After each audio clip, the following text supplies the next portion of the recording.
வணக்கம் ஃப்ரெண்ட்ஸ். இன்றைக்கி நம்ம விழிப்புணர்வுன்னா என்ன அப்படிங்கிறத பார்க்கலாம். அதாவது விழிப்புணர்வு அப்படின்னு நம்ம சொல்லும்போது நம்ம எதை குறிப்பிடுறோம் அப்படின்னா, அதாவது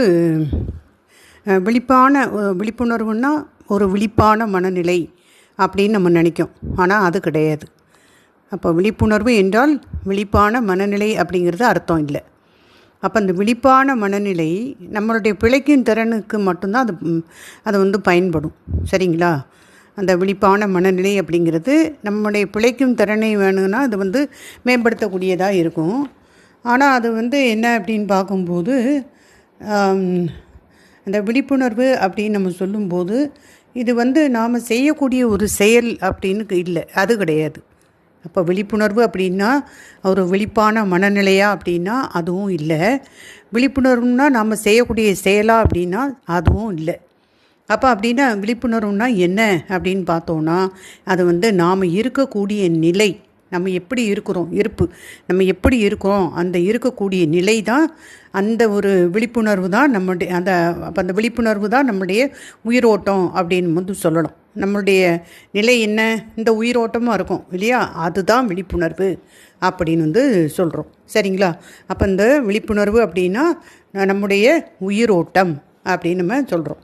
அடுத்து என்னன்னு பார்க்கும்போது, இப்போ நிறைய சமூகங்கள் என்ன பண்ணுறாங்க அப்படின்னா, அந்த விழிப்புணர்வை அவங்க முழுமையாக இந்த சித்தா அப்படின்னு சொல்லுவோம் இல்லையா, சித்தம் அல்லது சித்தா அல்லது விழிப்புணர்வை அவங்க முழுமையாக புறக்கணிக்கிறாங்க. ஏன்னா மனதனுடைய இந்த பரிமாணம்தான் ஞாபகங்களுடைய கரை சிறிதளவும் கூட படியாத ஒரு புத்திசாலித்தனம். அப்போ விழிப்புணர்வு அப்படின்னா நம்ம என்ன சொன்னோம், உயிரோட்டம் அப்படின்னு சொன்னோம், உயிர். அப்போ இந்த பகுதி தான் என்ன அப்படின்னா ஒரு விழிப்புணர்வை, அதாவது இந்த மனதனுடைய இந்த பரிமாணத்தில் எந்த விதமான ஒரு கரை, ஞாபகங்களுடைய கரையும் அதில் இல்லை. சரிங்களா? அந்த ஞாபகங்களுடைய கரை சிறிதளவு கூட இல்லாத ஒரு புத்திசாலித்தனம், அதுதான் இந்த சித்தா அல்லது இந்த விழிப்புணர்வு அல்லது உயிரோட்டம் அப்படின்னு நாம் சொல்கிறோம். அப்போ இது மனதினுடைய மிக ஆழமான பரிமாணம். இது மனதனுடைய பரிமாணம். முன்னாடியே நம்ம பார்த்துருக்கோம், மனதனுடைய 16 பரிமாணம் இருக்குது. அதை திரும்ப 4 பரிமாணமாக பிரிக்கிறாங்க வகையாக, அப்படின்லாம் நம்ம பார்த்துருக்கோம். அப்போ இதுவும் இந்த விழிப்புணர்வு அல்லது சித்தா அப்படிங்கிறதும், சித்தங்கிறது அந்த மனதனுடைய மிக ஆழமான பரிமாணம். அப்போ இப்படைப்புக்கே ஆதாரமான இந்த சக்தியோடு நம்மளை இணைக்கக்கூடிய வல்லமை கொண்டதாக இருக்குது. சரிங்களா? இப்படைப்புக்கே ஆதாரமான சக்தி இருக்கு இல்லையா, அந்த சக்தியோடு நம்மை இணைக்கக்கூடிய வல்லமை கொண்டது தான் இந்த பரிமாணம். அதாவது என்ன, இந்த விழிப்புணர்வு அல்லது புத்திசாலித்தனம் அல்லது நாம் அந்த சித்தம்னு சொல்லக்கூடிய அந்த மனதனுடைய ஆழமான பரிமாணம் எல்லாம் ஒரே அர்த்தம்தான். அப்போ இது நம்மளை என்ன செய்யுது, இந்த சக்தி, அதாவது என்ன அப்படின்னா படைப்புக்கே ஆதாரமான அந்த சக்தியோடு நம்மளை இணைக்கக்கூடியதாக அது இருக்குது. அப்போ அந்த படைப்புக்கு ஆதாரமான சக்தியோடு நாம் தொடர்பில் இருக்கும்போது நாம் உயர்ந்த விழிப்புணர்வு நிலையில் இருக்கிறோன்னு அர்த்தம். சரிங்களா? அந்த படைப்புக்கு ஆதாரமான சக்தியோடு நம்ம தொடர்பில் இருந்தால் என்ன அர்த்தம், நாம் உயர்ந்த விழிப்புணர்வு நிலையில் இருக்கோம் அப்படின்னு அர்த்தம். அப்போ அந்த நிலையில் நாம் என்ன அப்படின்னா, நம்ம அந்த நமக்கு இப்போ பாருங்களேன், இப்போ நம்ம தூங்குகிறோம், கண் விழிச்சு இருக்கிறோம், அப்புறம் இந்த மரணம், இது எல்லாமே கூட வெவ்வேறு அளவிலான ஒரு விழிப்புணர்வு நிலை தான். சரிங்களா? நாம் இப்போ என்ன அப்படின்னா, நாம் என்ன சொல்கிறாங்க அப்படின்னா, இப்போ நாம் நம்ம தூங்கிட்டோன்னு வச்சுக்கோங்களேன். அப்போ யாரோ நம்மளை அசைச்சி எழுப்புறாங்க, உடனே அப்படின்ட்டு உடனே நம்ம எந்திரிச்சிட்றோம். அப்போது இந்த முழு உலகமே அடுத்த நொடியே நமக்கு உயிர் பெறுது. தூங்கும்போது இந்த உலகம் நமக்கு தெரியாது. நம்மளை யாரோ தட்டி எழுப்புனோன்னு அப்படின்னு சொல்லிட்டு நம்ம டப்புன்னு முழிக்கோம் இல்லையா, முழித்த உடனே இந்த உலகம் நமக்கு திரும்ப நமக்கு கண்ணுக்கு தெரியுது, அல்லது இந்த முழு உலகமே அடுத்த நொடியே உயிர் பெற்று விடுது அப்படின்னு சொல்கிறாங்க. அப்போ இது ஒன்றும் ஒரு சாதாரண விஷயம் இல்லை. இந்த முழு படைப்பையுமே உடனே நம்ம உருவாக்கிட்டோம் இல்லையா, அந்த மாதிரி அர்த்தம். அப்போ நம்முடைய உணர்வில் புறக்கணிக்கப்பட்டு இந்த ஒதுங்கி இருந்த உலகம் மீண்டும் நம்ம முழித்த உடனே மீண்டும் அது வந்துட்டு அப்படின்னு நமக்கு தெரியுது. அடுத்து என்னன்னு பார்க்கும்போது, இந்த அதாவது நம்முடைய இந்த உலகம் இருக்கா இல்லையா அப்படிலாம் நமக்கு எப்படி தெரியுது? நம்முடைய இந்த அனுபவத்தின் மூலமாக தான் நமக்கு வந்து அது தெரியுது. அப்போ அதை உணர்வதற்கு வந்து வேறு ஆதாரங்கள் எதுவுமே கிடையாது. இப்படைப்பை வந்து நாம் அந்த அனுபவத்தில் வந்து உருவாக்கவோ இல்லை அதை புறக்கணித்து ஒதுக்கவோ நம்ம வந்து நம்முடைய இந்த விழிப்புணர்வால் தான் அது முடியும். அதுதான் இந்த விழிப்புணர்வினுடைய மகிமை. சரிங்களா? அதாவது இந்த உலகம் இருக்கா இல்லையா அப்படிங்கிறது எப்படி தெரியுது? நம்முடைய அனுபவத்தின் மூலமாக தான் தெரியுது. அப்போ அதை உணர்வதற்கு வேறு ஆதாரம் எதுவுமே இல்லை. அப்போ இந்த படைப்பை வந்து உலக அனுபவத்தில் உருவாக்கவோ அல்லது இல்லைன்னு புறக்கணித்து ஒதுக்கவோ அந்த நம்முடைய விழிப்புணர்வால் மட்டும்தான் முடியும். அதுதான் அந்த விழிப்புணர்வுடைய மகிமை. சரிங்களா?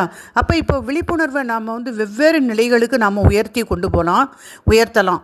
அதை வந்து உயர்த்த இதுவரை நம்முடைய அனுபவத்தில் இல்லாத அந்த படைப்பினுடைய புது புது பரிமாணங்கள் எல்லாமே நமக்கு வந்து நமக்கு வந்து தெரிய முடியும். அப்போ கற்பனையில் கூட யாரும் பார்க்காத உலகங்கள் நம்முடைய வாழ்வு அது எல்லாமே நம்முடைய வாழ்வு அனுபவமாக மாறும். சரிங்களா? அப்போ நாம் வந்து விழிப்புணர்வு அப்படின்னாலே உயிரோட்டம் அல்லது இந்த ஞாபகங்கள் கரைப்படாத ஒரு புத்திசாலித்தனம்னு சொல்கிறோம். அல்லது இந்த விழிப்புணர்வு அப்படிங்கிறது அந்த படைப்புக்கு ஆதாரமான அந்த சக்தியோடு நம்மளை இணைக்கக்கூடியது அது அப்படின்னு நம்ம பார்க்குறோம் இல்லையா?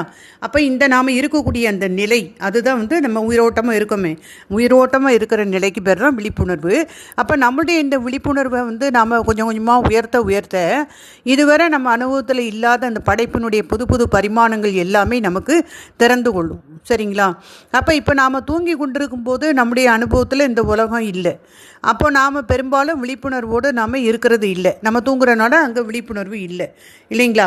அப்போ எனினும் ஓரளவு விழிப்புணர்வு அந்த இடத்துல இருந்தாலும் நம்ம இப்போ இறந்த நிலையில் விழிப்புணர்வு சிறிதளவும் கூட நமக்கு இருக்காது. ஏன்னா இறந்து விட்ட மனிதருக்கும் தூங்கி கொண்டிருக்கக்கூடிய மனிதனுக்கு இடையே உள்ள உணர்வு அந்த விழிப்புணர்வு நிலையில் கண்டிப்பாக அந்த வித்தியாசம் அப்படிங்கிறது அங்கே இருக்குது இல்லைங்களா?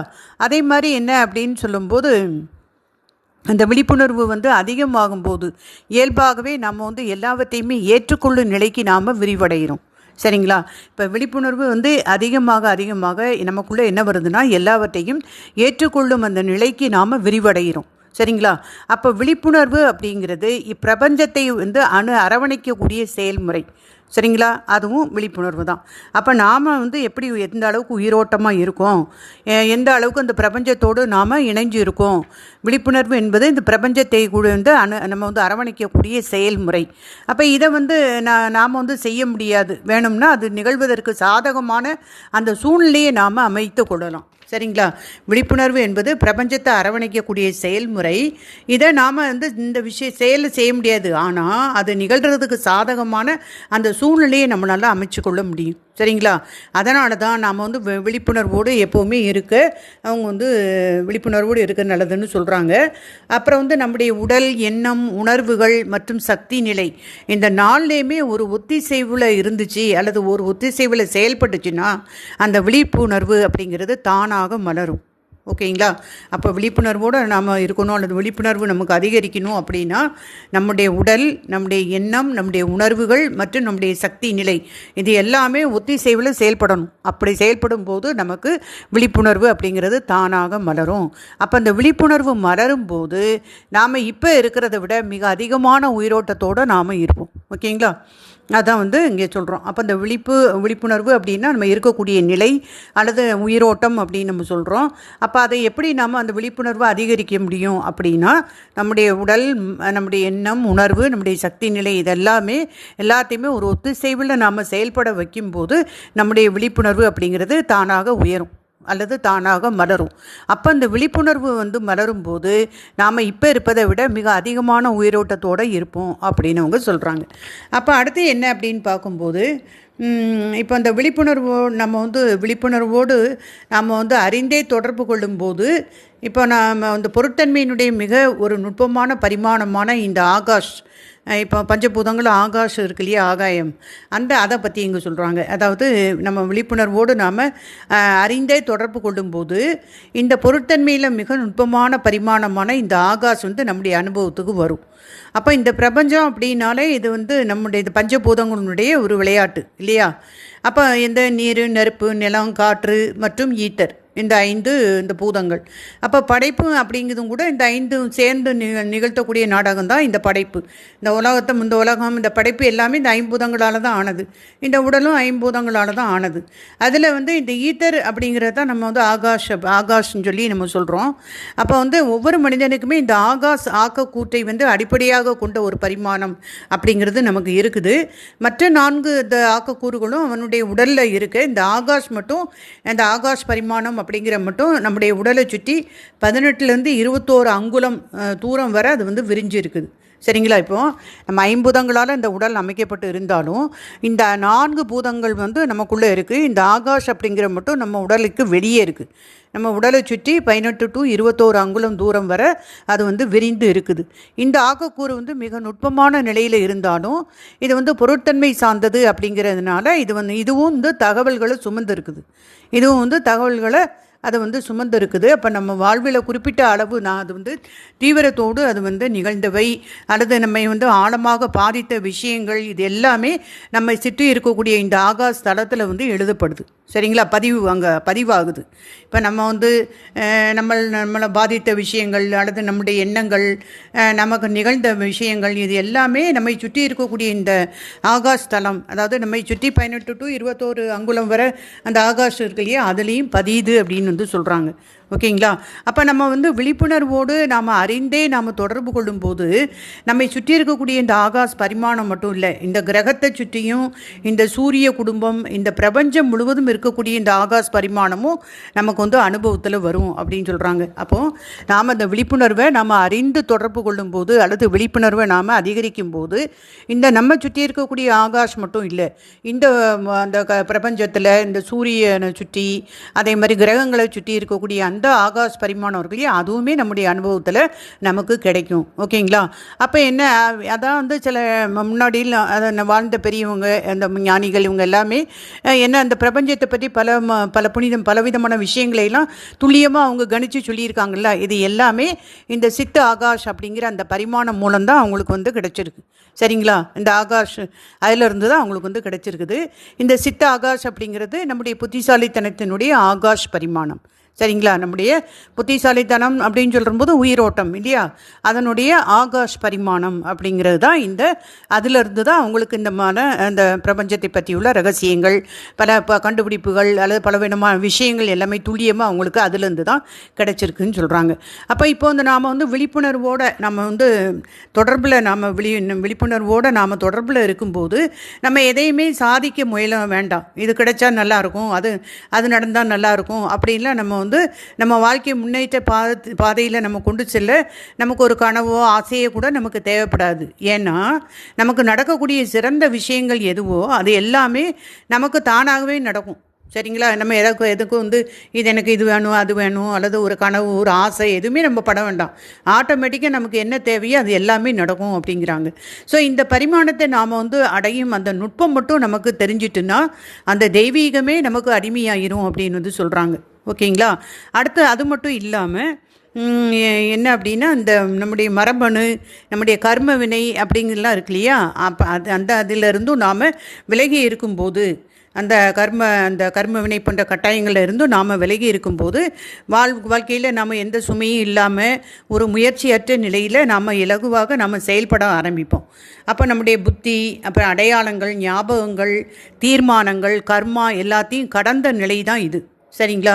அப்போ நாம் எப்போ விழிப்புணர்வோடு நாம் தொடர்பில் இருக்கோமோ அப்போ இதெல்லாம் கடந்த நிலையில் நாம் இருப்போம். இதெல்லாம் இந்த அடையாளங்கள், ஞாபகங்கள், அதாவது தீர்மானங்கள், கர்மா இதெல்லாத்தையும் கடந்த நிலை. அப்போ இந்நிலையில் நம்மளோட பிரிவினை அப்படிங்கிறது எதுவுமே இருக்காது. இதுதான் இந்த படைப்பினுடைய புத்திசாலித்தனமும் கூட. சரிங்களா? ஏன்னா இந்த படைப்பினுடைய புத்திசாலித்தனமே அதுகிட்ட எந்த பிரிவினையும் கிடையாது. அப்போ இந்த நிலையில் நமக்குள்ள அந்த பிரிவினை எதுவுமே இருக்காது. இந்த அடிப்படையில் தான் இந்த படைப்பு அச்சரம் கூட பிசகாமல் எல்லளவும் பிரயத்தனப்படாமல் தெளிவாக ஸ்திரமாக இயங்கி கொண்டு இருக்குது. சரிங்களா? இந்த அடிப்படை என்னது, அதாவது இந்த படைப்பினுடைய புத்திசாலித்தனம் இருக்கு இல்லையா, அதுவும் அதனுடைய அடிப்படையில் தான் இந்த படைப்பு முழுவதுமே ஒரு அச்சரம் பிசகாமல் அது இயங்கி கொண்டு இருக்குது அப்படின்னு இங்கே சொல்கிறாங்க. அப்போ இந்த விழிப்புணர்வு அப்படிங்கிறது தான் இதை பற்றி நமக்கு இங்கே எடுத்து சொல்லியிருக்காங்க. அப்போ இந்த விழிப்புணர்வு அப்படின்னா இந்த உயிரோட்டம் அப்படின்னு அர்த்தம், அல்லது புத்திசாலித்தனம்னு சொல்லலாம் அதை, அல்லது எந்த ஞாபகங்களுடைய கரை படியாத சிறிதளவு கூட படியாத ஒரு புத்திசாலித்தனம் அல்லது சித்தம் அப்படின்னு நம்ம சொல்லலாம். இது எல்லாமே நம்ம சொல்லலாம். அப்போ நாம் இந்த என்ன அப்படின்னு பார்க்கும்போது இந்த விழிப்புணர்வை நாம் கொஞ்சம் கொஞ்சமாக உயர்த்த நம்முடைய அனுபவத்தில் இல்லாத இந்த படைப்பினுடைய புது புது பரிமாணங்கள் எல்லாமே நமக்கு திறந்து கொள்ளும். சரிங்களா? அப்போது கற்பனையில் கூட நம்ம கண்டிராத உலகங்கள் அது நம்முடைய வாழ்க்கையில் அனுபவமாக வரும். நமக்கு இது வேணும் அது வேணும் ஆசைப்பட வேண்டாம், எல்லாமே தானாகவே ஆட்டோமேட்டிக்காக நடக்கும். அந்த தெய்வீகமே நமக்கு நம்மள்கிட்ட வரும் அப்படின்னு சொல்கிறாங்க. அந்த அந்த தெய்வீகமே நமக்கு அடிமையாயிரும் அப்படின்னு சொல்கிறாங்க. அப்போ இந்த விழிப்புணர்வை எப்படி கூட்டுறது அப்படின்னா என்ன அப்படின்னா, நம்முடைய அந்த உடல் உணர்வு, நம்முடைய எண்ணங்கள் உணர்வுகள் சக்தி நிலை இது எல்லாமே ஒத்திசைவில் செயல்படணும்.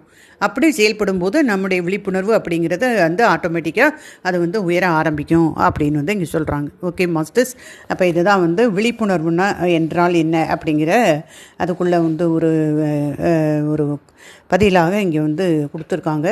Okay friends, thank you friends.